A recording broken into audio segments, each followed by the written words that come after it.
आज का वीलॉग बहुत अहम इशू पे है।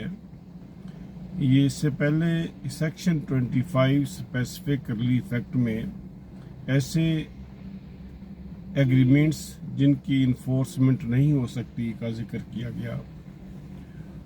उसमें कुछ वजूहात बताई गई कि अगर सेलर जो है at the time of execution of agreement to sell वो ओनर नहीं होता तो ऐसे एग्रीमेंट को हम इन्फोर्स नहीं करवा सकते, या डिफेक्टिव ओनरशिप के तहत अगर वो एग्रीमेंट करता है तो देन भी वो एग्रीमेंट इन्फोर्सेबल नहीं होता।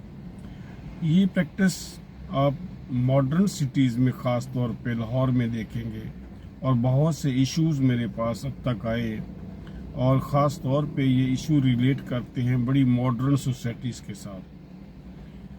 मॉडर्न सोसाइटीज़ में ये इन्वेस्टिगेट करना और भी मुश्किल हो जाता है। वहाँ पे ये होता है कि आप सोसाइटी ऑफिस जाते हैं या किसी रियल एस्टेट के ऑफिस में जाते हैं, प्लाट की डील करते हैं, पेमेंट करते हैं, प्रॉपर्टी आप उनके नाम पे प्रॉपर्टी ऑफिस में ट्रांसफ़र कर दी जाती है।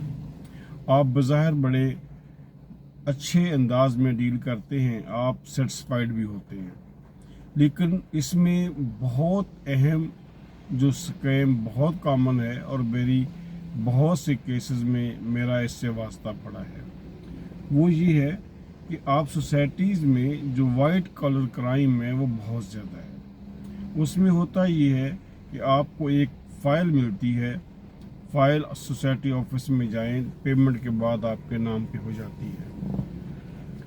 अब वहाँ पे आपके पास एक फ़ाइल है जिस पे बज़ाहिर कोई लिटिगेशन नहीं होती, और उसमें एक और चीज़ भी होती है, वहाँ पे कोई खेवट खसरा खतूनी वगैरह भी नहीं लिखा होता।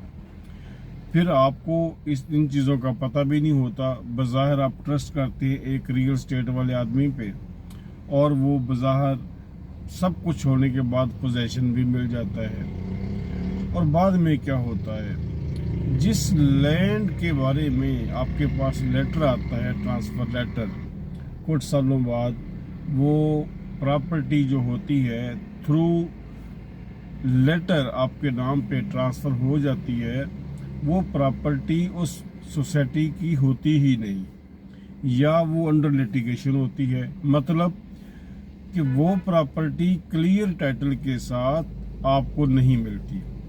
उसमें जितने भी आपसे पहले परचेज़र आते हैं वो भले परचेजिंग ठीक करें या गलत करें, लेकिन आपको उसमें जब आपके नाम पे आती है तो टाइटल ही डिफेक्टिव होता है। तो ऐसी सूरत में बहुत सी सोसाइटीज़ ऐसी हैं जिनका मैं नाम नहीं लेना चाहता। अभी आपने एक रिवर बेड पे सोसाइटी देखी जिसमें ऐसा ही हुआ, किसी ने इन्वेस्टिगेट नहीं किया, उसकी बज़ाहिर डेवलपमेंट देखी और सब कुछ कर दिया, लेकिन उसका किसी ने ये जाके जो एक सुपरफिशियल लेयर होती है इन्वेस्टिगेशन की, वो तो बज़ाहिर होती है कि वो आपको डॉक्यूमेंट देते हैं जिसमें वो आपको सिर्फ फाइल दिखाते हैं, लेकिन इसके पीछे सीन क्या होता है कि उस प्रॉपर्टी की मलकियत उस सोसाइटी के नाम पे भी होनी चाहिए, जो आप लोगों को दिखाते ही नहीं और ना आप देख सकते हैं, क्योंकि यहाँ पे लीगल एक्सपर्ट होता है आदमी, और वो भी आम आदमी नहीं जो इस केसेस को जानता है। जब तक इसको डिग आउट नहीं करता आपको रियलिटी से पता ही नहीं चलता कि मामला है क्या। तो ये बहुत कॉमन इश्यूज़ हैं। फिर जब बंदा घर बना लेता है तो बाद में पता चलता है कि प्रॉपर्टी जिस पे आपने घर बनाया उसमें रहायश रखी, वो प्रॉपर्टी डिफेक्टिव टाइटल के साथ आपके पास आई थी।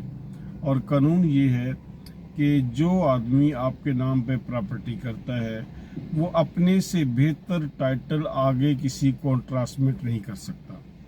तो ये बड़ी कॉमन ये प्रॉब्लम है लाहौर में, और आप कोई शायद ही सोसाइटी ऐसी हो जिसमें ये इशू ना हो।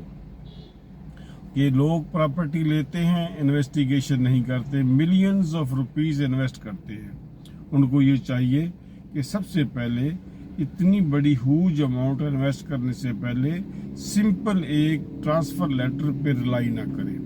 ٹرانسفر لیٹر ایک سوسائٹی کی کٹنگ کے مطابق بنا ہوا ڈاکومنٹ ہوتا ہے، جس پہ کبھی آپ کو نظر نہیں آئے گا کہ اس میں ٹائٹل سوسائٹی کا یا سبسیکوینٹ پرچیزر جس سے آپ نے لی اس کا کلیئر تھا کہ نہیں، کیونکہ وہ ایک ڈاکومنٹ آتا ہے جس کا تعلق ہونا چاہیے متعلقہ لینڈ کے خسرہ کیوٹ سے، وہ ظاہر نہیں ہوتا اور موسٹلی ڈیمارکیشن بھی نہیں ملتی آپ کو۔